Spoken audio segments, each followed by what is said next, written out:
l'Éternel et ses œuvres en faveur des hommes droits. Les psaumes 111 et 112 se composent tous deux de 10 versets, dans l'un et l'autre psaume les deux derniers versets, 9 et 10, ont chacun 3 stiches, tandis que tous les précédents n'en ont que 2.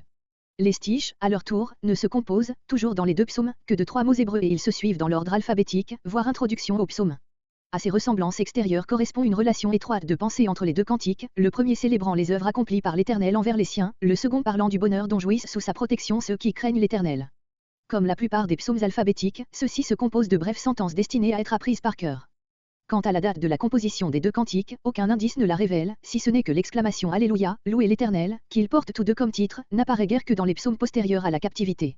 Les œuvres du Seigneur que rappelle le psaume 111, sans les classer dans un ordre logique ou historique, sont la délivrance de la servitude d'Égypte, verset 9, les miracles du désert, verset 5, la loi et l'alliance de l'Éternel, verset 7, émoticône n'en croyant pas ses yeux, la conquête de Canaan, verset 6.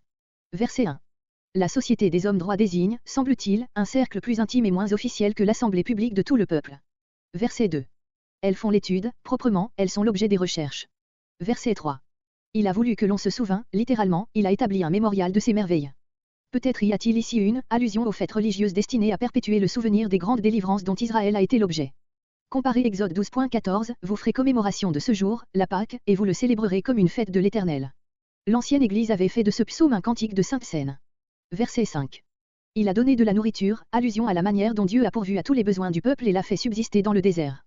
Il se souvient de son alliance, ainsi que le prouve précisément cette sollicitude de l'Éternel envers les siens. Verset 6.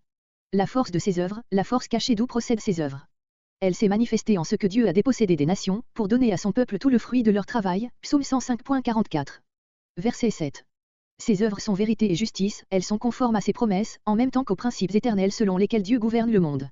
Verset 8. Ces ordonnances sont sûres, elles n'ont rien de vacillant ni d'arbitraire. Un peuple peut sans crainte s'appuyer sur elles. Verset 9. La rédemption, le rachat de l'esclavage d'Égypte, gage de la délivrance de toutes les servitudes. Saint et redoutable est son nom, redoutable à quiconque méprise l'alliance de l'Éternel ou se met en travers de ses plans. Verset 10. C'est ici la conclusion du psaume. Comment ne pas craindre un Dieu si puissant, si juste, si saint et redoutable? Cette crainte, qui procède de la foi et produit l'obéissance, est le premier pas dans la voie de la sagesse. Il s'agit ici avant tout de la sagesse pratique, qui consiste à suivre dans la vie la seule voie véritablement bonne. Comparez Proverbe 1.7, note, Proverbe 9.10, Job 28.28. Elle donne, littéralement, elle est, une saine intelligence, c'est déjà être intelligent que de craindre l'Éternel.